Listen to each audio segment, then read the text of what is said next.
White, a 6'9" giant criminal.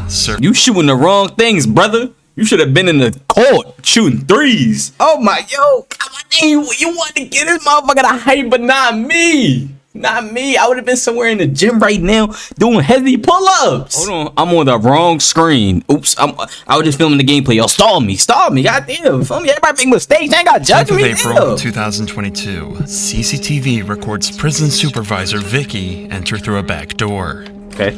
Half a minute later, she comes back out with a prisoner.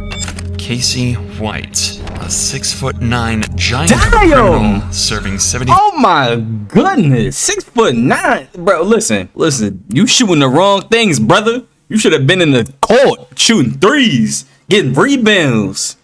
6'9". Oh my, yo, you want to get this motherfucker to hype, but not me. Not me. I would have been somewhere in the gym right now doing heavy pull-ups.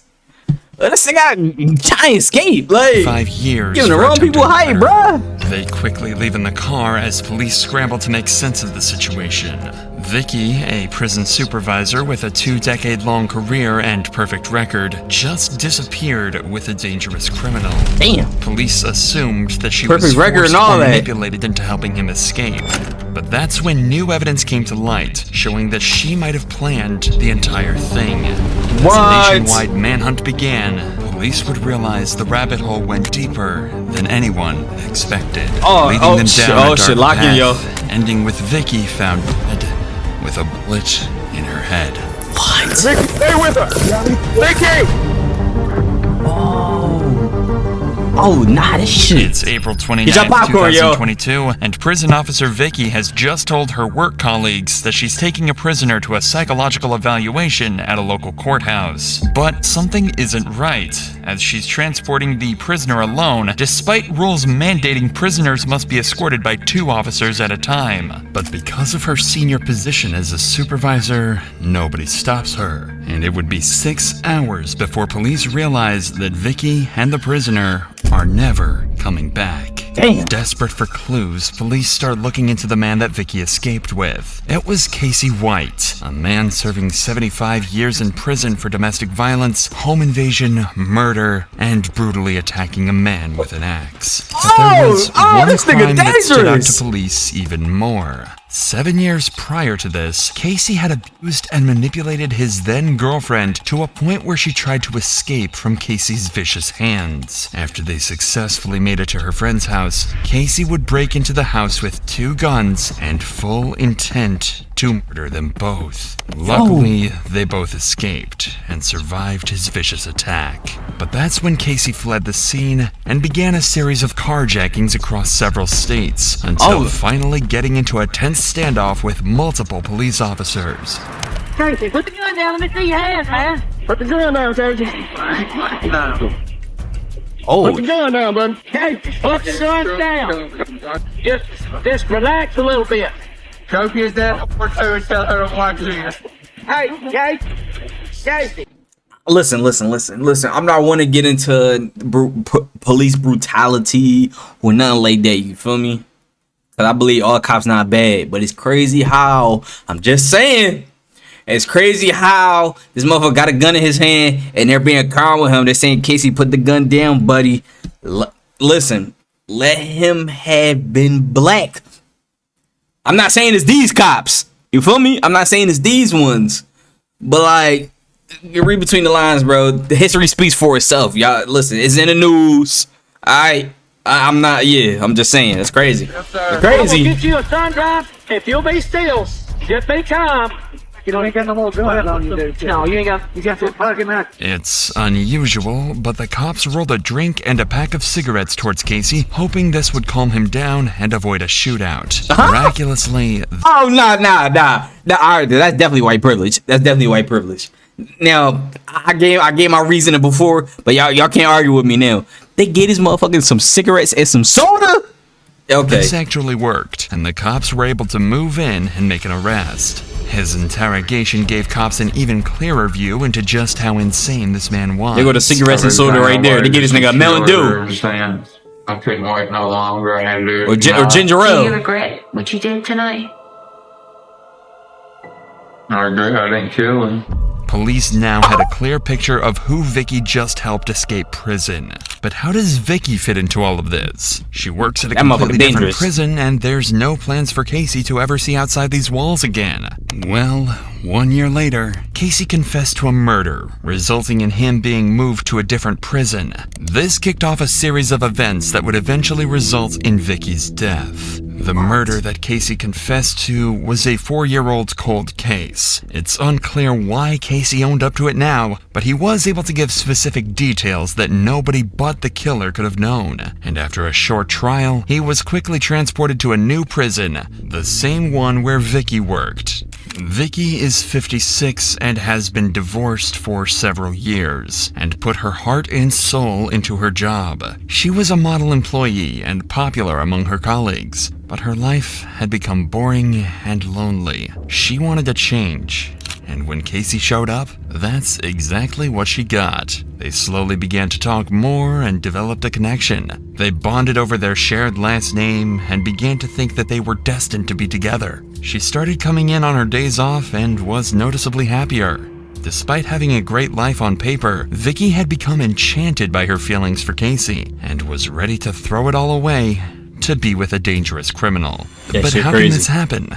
Well, it turns out it's not as rare as you might think. Some people are attracted to dangerous people. They know they could kill them at any moment, but feel special knowing that they choose not to. On top of that, Vicky had started to feel trapped in her day-to-day life and as though she had nothing to live for. If she could make a break with Casey, it'd at least be exciting, even if it did mean throwing everything away. While Casey was serving at Lauderdale, Vicky allowed him unrestricted access to parts of jail that prisoners aren't normally allowed to see, including areas that aren't covered by security cameras. Many speculate this is where the pair were intimate with each other and formed their plan to escape.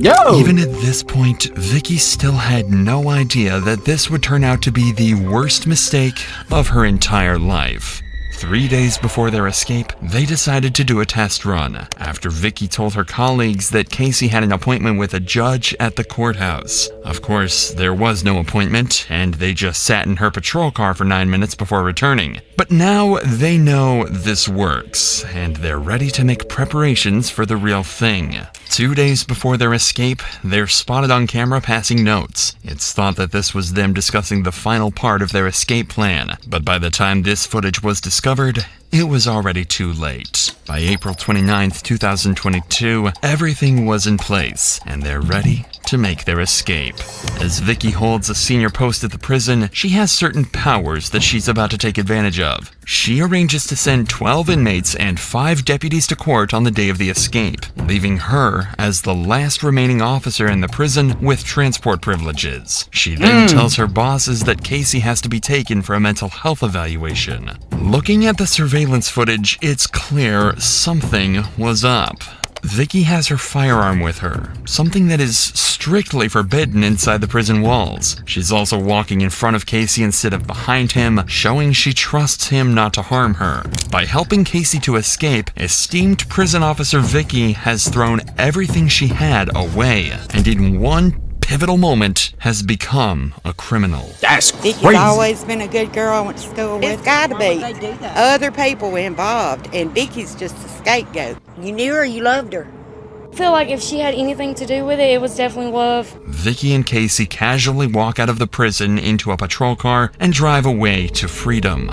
It took 6 hours before anyone noticed they're missing. When the prison calls the courthouse to see what's taking so long, they're told that there is no appointment, and they come to the horrible realization that Casey has made a break for freedom. Damn, hold on, go back. They come to the horrible realization Go back. that Casey... Damn, that motherfucker 6'9", 340. 340, bro. This motherfucker is a giant. The big show. Like, what the hell, bro? has made a break for freedom. To evade the authorities, they quickly ditch the patrol car and flee the state. And the cops now have shooting no the wrong clue things, where bro. they He are, should have been where shooting they're going, threes. or how to find them, marking the start of an 11-day manhunt that will span the nation. On day 1 of Vicky and Casey's escape, the cops try to find clues at Vicky's home, but she's nowhere to be seen. In fact, she doesn't even own the house anymore. What? As part of her plan, she sold her house for extremely cheap. With the money, she bought vehicles, guns, and most suspiciously, men's clothing. This is the first indication the cops have that Vicky doesn't intend on coming back and is ready to start a new life with Casey. Things don't get any better for detectives when the patrol vehicle they use to escape is found abandoned at a local shopping mall. Damn. And even worse, there's no surveillance footage covering that area of the parking lot, so they don't even know which direction they went. Damn. But on day 2 of the manhunt, Oh, nah, a they had tip-off this from shit her family planned blows out. this case wide open, as it's revealed Vicky has been renting a storage unit. Police are able to locate the storage unit and discover that she was renting it with a burner phone. But despite their best effort to track this new number, the cops came up with nothing. But the existence of this new phone is the first solid evidence that cops have showing Vicky planned this all along and was actually a willing participant instead of a hostage. Did you get the sense they were actually going to discover he was not forcing her in any way? Right. No, he was not forcing her. It was a mutual relationship. You'd think that this would help the investigation, but things only get more insane and confusing from here on out. After realizing that they're essentially back to square one, the cops return to the shopping mall where they found the abandoned patrol car and decide to comb through all of the surveillance footage from the days leading up to the event. That's when they spot Vicky a few days before the escape, parking a car in a nearby parking lot. And this isn't her usual car either. It's one she bought only a couple days earlier, a 2007 Ford Edge that the cops quickly realized had to be their getaway vehicle. Yes. But when police went back to the parking lot and the supposed getaway vehicle was still there, they realized that Vicky had left a decoy. Police had She's the real criminal. She's the real criminal. She know too much. Yo, she moving like this is the GTA mission, bro. lost their only clue, while Cat giving mouse Vicky and with them. Casey Oh a my 5-day head goodness. start. But since they abandoned the Ford, the cops assumed that they have to have found another vehicle in the area, and lo and behold, they quickly picked up another lead. Okay. A homeowner nearby told them he sold his Ford F-150 pickup truck to a man who approached his house on the day Vicky and Casey went missing. That man is described as being around 6 feet 9 inches tall and looked exactly like the picture he was shown. Now all they have to do is find that Ford F-150 and bring this manhunt to an end. And thanks to another lead, they're closing in. Oh, On day shit. 6, the owner of a car wash in Indiana noticed something strange. A Ford F-150 had been parked in one of the cleaning bays for an unusual amount of time, and he suspects this vehicle has been abandoned. Unfortunately, this is before a search was initiated for the truck, but something's still not right. This pickup truck is far too nice to have been dumped by anyone sane, and the Thanks, owner right? quickly grew suspicious. In order to find out, he checks out the car wash surveillance footage, and what he finds will help the cops finally capture their 2 fugitives. That's Casey getting out of the pickup, and he's acting very strangely. He's waiting for Vicky, and she's in that car driving just out of shot. When Casey gets in the new vehicle, leaving their pickup and driving off, the owner knows they're up to no good and calls 911. There's a truck been sitting in my bay since yesterday at 3 o'clock. I looked at my cameras and the guy's kind of suspicious. It's a Ford F-150 4-door truck. It's blue in color. It's got Tennessee license plates on it. And I've got him on camera. The next day, cops arrive at the car wash and initiate a search of the truck. Does it return to a Dodge? Yep. Yeah, they'll find out.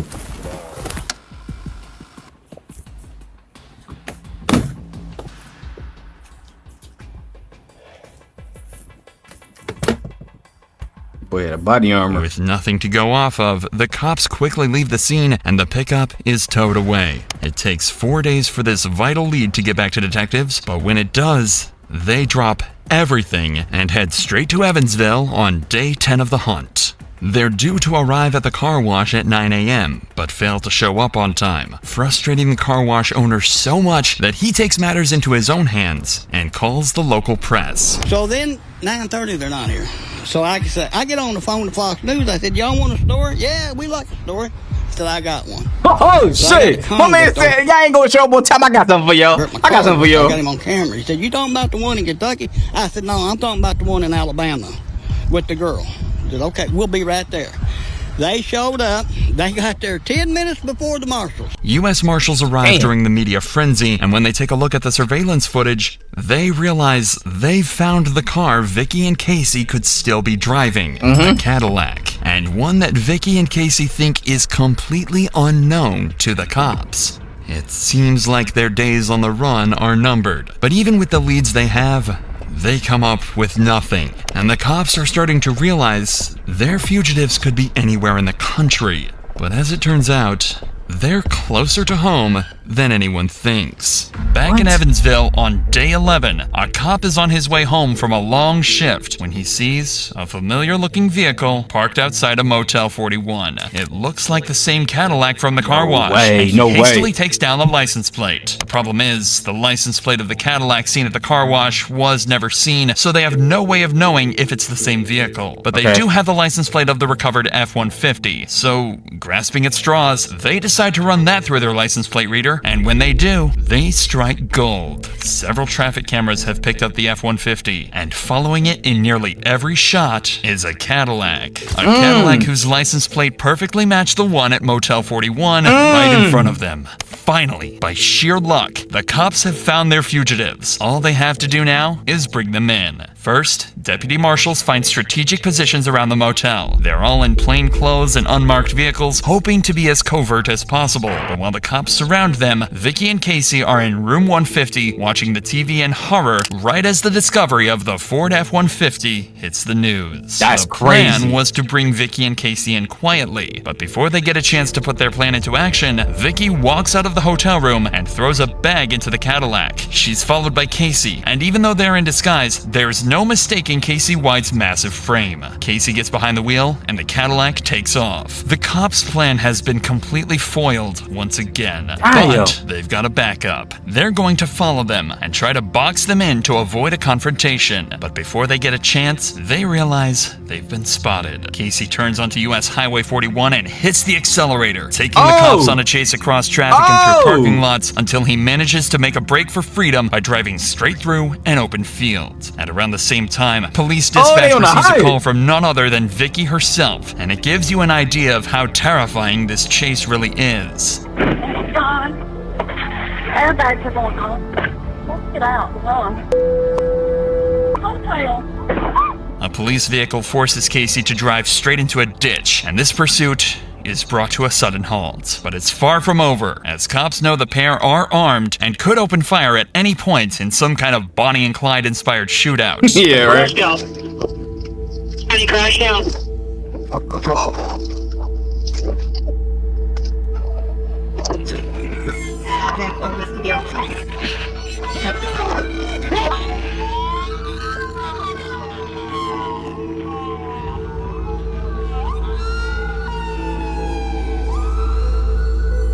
Damn, they dragged it and got the window. Y'all seen it?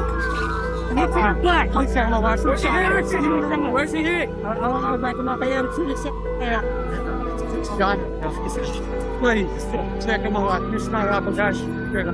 Please, my wife. She's that's the best woman in the world right there. Please, that's the best woman in the world.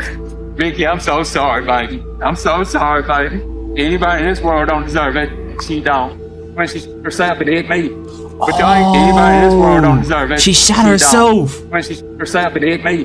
But y'all ain't gonna believe me. I'm gonna say I killed her. Just like y'all say I killed everybody else.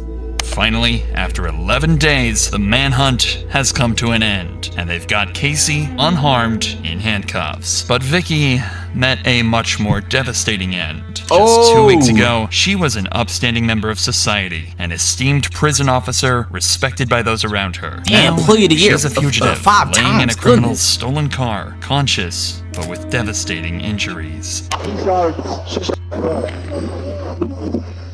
Oh, shit. David, she good to him?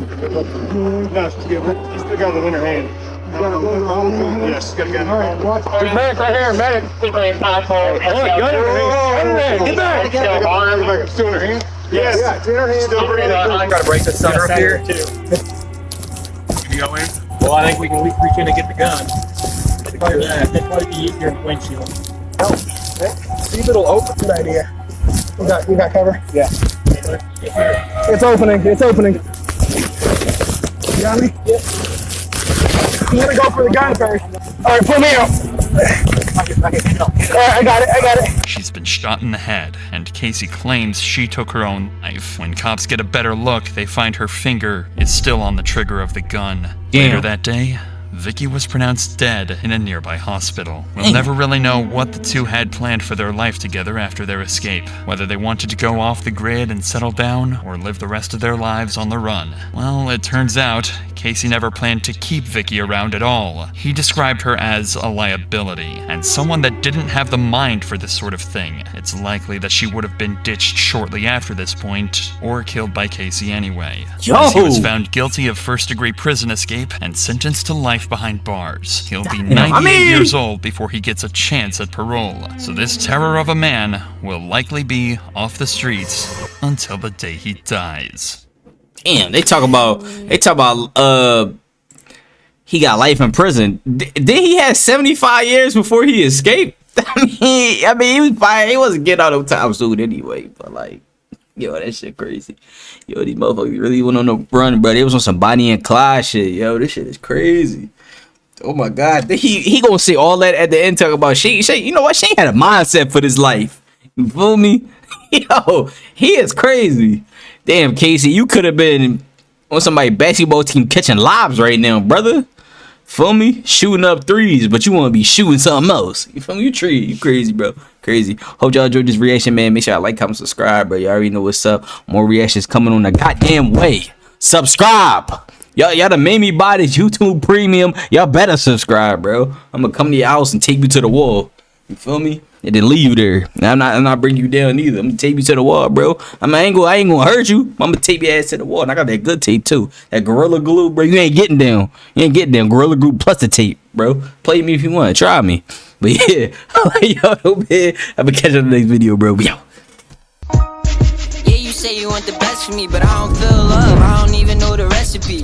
It's been a while since the kid felt anything. I see my kid through a phone, that shit affected me. I've been thinking deeply, I just need somebody. Fuck who gon' talk, only a couple stand beside me. I'm sticking to the code, I don't really wanna talk. I don't gotta let you know, I let these stupid bitches walk.